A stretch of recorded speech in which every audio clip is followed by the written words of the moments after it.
समस्त NIS DElEd degree धारकों का स्वागत है आपके अपने YouTube channel MKS teaching point में। साथियों, बात करेंगे एनआईएस डीएलएड वैधता को लेकर के मेघालय हाई कोर्ट का बड़ा आर्डर जारी हो चुका है। इस आर्डर में क्या कुछ मेंशन किया गया है जानेंगे, और इससे पूर्व में जो सुनवाइयां हुई उस आर्डर में किन तथ्यों को लेकर के स्थिति स्पष्ट की गई है, सब कुछ इस वीडियो के माध्यम से चर्चा करेंगे। निवेदन करेंगे वीडियो को बिना स्किप किए हुए अंत तक देखें और सभी साथियों को शेयर करें। जो साथी चैनल पर पहली बार विजिट कर रहे हैं तो कृपया चैनल को सब्सक्राइब करके बेल आइकन जरूर प्रेस कर लें। जैसा कि साथियों हमने पूर्व के वीडियो में डिस्कस किया था, सभी आदेश को आपको अवगत कराया था। फिलहाल साथियों आप सभी को अवगत करा दें, ये महत्वपूर्ण याचिका जिसका WPC नंबर 405/2023 है। ये सुनवाई आप देख रहे हैं कल 12/2/2024 यानी 12 फरवरी को हुई है। ये याचिका आप सभी को अवगत करा दें, श्री इश्तियाक आलोम की है बनाम मेघालय राज्य व 18 अन्य के खिलाफ याचिका की गई है। यहाँ पर बात करें सुनवाई माननीय श्री न्यायमूर्ति SS थैंक यू न्यायाधीश की जो है बेंच में हो रही है। साथियों बात करें याचिकाकर्ता और अपीलकर्ता की ओर से श्री HL सांग्रेसो वरिष्ठ अधिवक्ता और सुश्री E वानियांग सलाहकार के साथ सुनवाई हुई। प्रतिवादी की ओर से श्री AK कुमार AG और श्री ER चिने के साथ जो है स्पष्ट तौर पर सुनवाई हुई है, जो GA यानी R1 से 5 के लिए, और श्री SA शेखर सलाहकार जो है 11 से 14 के लिए कहीं ना कहीं उपस्थित हुए। यहाँ पर साथियों बात क्या की गई है कि विद्वान वकील श्री A शेख आज प्रतिवादी संख्या 11 और 14 की ओर से उपस्थित हुए। प्रतिवादी संख्या 1 से 5 के लिए विद्वान महाधिवक्ता श्री AK कुमार ने जवाबी हलफनामा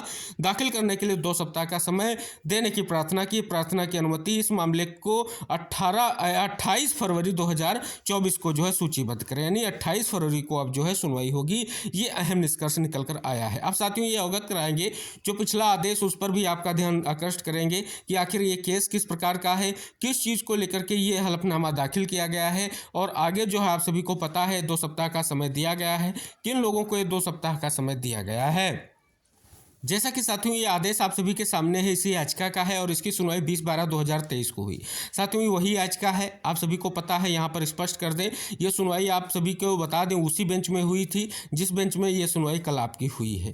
तब याचिकाकर्ताओं की ओर से जो एडवोकेट पैनल है वही दिखाया जा रहा है, लेकिन यहाँ पर आप बात करेंगे उत्तरदाताओं की तरफ से जो है ND चुल्लई AAG और सुश्री R कोल्ली GA और श्री ER चिने GA के साथ जो है सुनवाई हुई थी। यहाँ पर साथियों मैटर क्या है वो स्पष्ट किया गया है कि याचिकाकर्ता के विद्वान वकील श्री HL सांग्रेसो को सुना, श्री ND चुल्लई और सुश्री R कोलिनी GA और श्री ER चाइने GA की सहायता से विद्वान AAG प्रतिवादी संख्या जो है कोर्ट ऑफ MES 1 से 5 की ओर से करते हैं।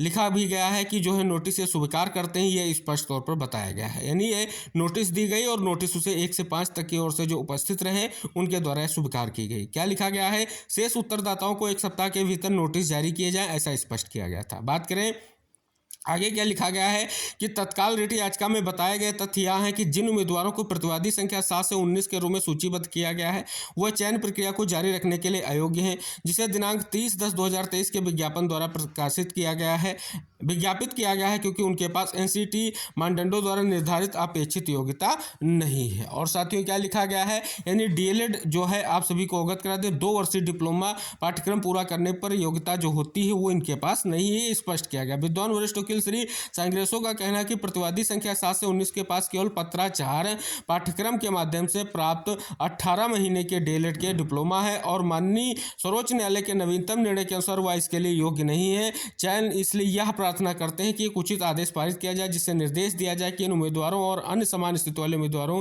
पर चयन के लिए विचार नहीं किया जाए। ये AAG ने कहा कि श्री ND चुल्लई का कहना है कि चयन प्रक्रिया पहले से चल रही है, इसलिए इस स्तर पर किसी अंतरिम आदेश की आवश्यकता नहीं है। पक्षों के वकील को सुनने पर इस स्तर पर किसी अंतरिम निर्देश की आवश्यकता नहीं है। उत्तरदाताओं को जो है अपना हलफनामा दाखिल करने के लिए 12 फरवरी 2024 को सूचीबद्ध करें, ये स्पष्ट किया गया। साथियों आप सभी को अवगत करा दें, यहाँ पर कहा यह गया है, मामला चल रहा है, आप सभी को पता है कि जो ये विज्ञापन जारी हुआ था मेघालय में शिक्षक भर्ती का, यह 30/10/2023 को हुआ, और साथियों जो आदेश आया है आप सभी का वो 28/11 को आया है। उत्तराखंड वाले मैटर पर जो आदेश आया सुप्रीम कोर्ट का वो आया 28/11 को। अब साथियों ये पहले से भर्ती प्रक्रिया चल रही थी, अब यहाँ पर क्या किया जा रहा है कि जो है कहा जा रहा है कि जो रिट याचिका में बताए गए जो तथ्य हैं और प्रतिवादी 7 से 19 यानी डीएलएड के जो कैंडिडेट हैं कि वो चयन प्रक्रिया में जारी रखने के लिए अयोग्य हैं, नहीं इनको लिया जा सकता। ये कहीं ना कहीं स्पष्ट तौर पर स्टेट की तरफ से ये कहा जा रहा है और कहा यह भी जा रहा है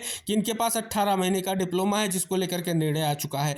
लेकिन यहाँ पर जो है याचिका इस परपेच से की गई है क्योंकि ये भर्ती प्रक्रिया जो है आदेश आने से पहले से चल रही है, इसलिए उनको यहाँ पर मौका दिया जाना चाहिए। तो आप सभी साथियों को अवगत करा दें, जो आदेश आप सभी के सामने निकल कर आ रहा है सीधे तौर पर इंगित करा रहा है कि यहाँ पर देख सकते हैं कि 1 से 5 की ओर से जो अभी तक कोई भी किसी भी स्थिति स्पष्ट नहीं की गई है, नोटिस जारी किया गया है। और 7 से 19 में आप सभी साथियों को बता दें जो प्रतिवादी हैं वो कहीं ना कहीं आपके साथी हैं, यानी डीएलएड के साथी, जिनको लेकर के स्थिति स्पष्ट होनी। तो ये आप सभी को स्पष्ट हो गया होगा। इनकी तरफ से ही कल हलफनामा आ चुका है, यानी डीएलएड की तरफ से सारी चीज़ें क्लियर कर दी गई हैं। अभी ये स्थिति स्पष्ट करनी है स्टेट को कि आखिर इनको क्यों प्रतिभाग न कराया जाए और क्या स्थितियां हैं, क्योंकि बार बार कोर्ट में यही कहा जा रहा है इनको प्रतिभाग न कराया जाए क्योंकि स्पष्ट तौर पर यह सुप्रीम कोर्ट का आदेश 28/11 को आया है, जबकि कारण यही है कि यह भर्ती प्रक्रिया 28/11 से पहले से आ चुकी है, यानी ऑन गोइंग भर्ती पर यह मैटर चल रहा है। जिस प्रकार आप देख रहे हैं वेस्ट बंगाल में चल रहा है, उसी तरीके से ये मेघालय हाईकोर्ट का भी कहीं ना कहीं बिल्कुल ऐसे ही मैटर है और मेघालय शिक्षक भर्ती का ऐसे ही मैटर आपके सामने आ चुका है। लेकिन साथियों आप सभी को अवगत करा दें, ये महत्वपूर्ण सूचना इसलिए आप सभी को इंगित कराने का उद्देश्य है क्योंकि अभी तक जो है फाइनल जो है मोहर नहीं लगी है साथियों कोर्ट की और ना ही स्थिति स्पष्ट हुई है। फिलहाल जो है मानक जो है स्पष्ट तौर पर न्यायाधीश डीएलएड को लेकर के मांग की जा रही हो, कहीं ना कहीं बहुत ही महत्वपूर्ण और आप सभी देख भी चुके हैं।